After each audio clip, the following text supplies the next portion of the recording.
My last stop on my Interrailing journey was to Amsterdam, and you have to go to Amsterdam. I stayed at the Flying Pig downtown hostel.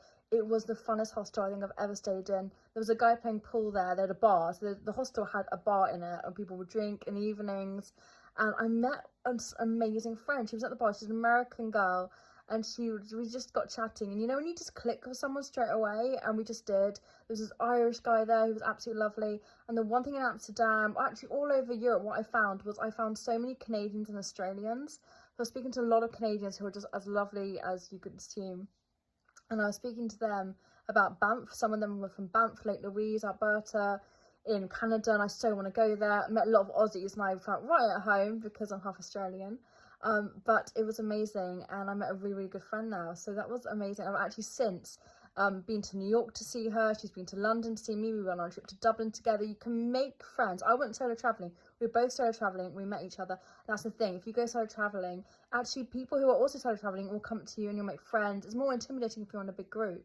So if you want to like meet people, also hostels are a great way. Hostel World, there's so many activities still on there, and I met so many people in the hostel I was chatting to. Me and my friend Shayna, we actually weren't staying in the same dorm in the hostel. We just met in the bar, we just got chatting, and it was amazing.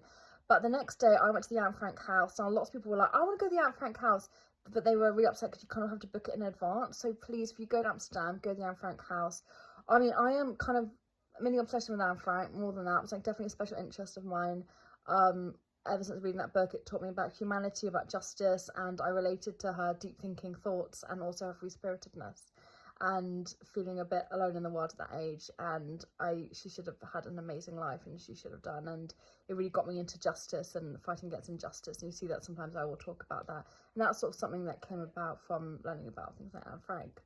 But the next stage before, so I got some pancakes from this, I went to the canal the next day, and the canal, it's so breathtaking. The canals in Amsterdam, it's beautiful, beautiful city. I went to get some pancakes from the, literally right by the Anne Frank house. I was like, oh, I've got some time. But there was actually on the canal, there was like a boat trip, so it's very cheap, and you can go on a boat. They have like tour guide on it all around the canals. And I was like, yes, so I went on it, and I learned information that I didn't know. Like, a lot of people when they go to Amsterdam, and it does smell sometimes, you know, of weed, and people do go there for that.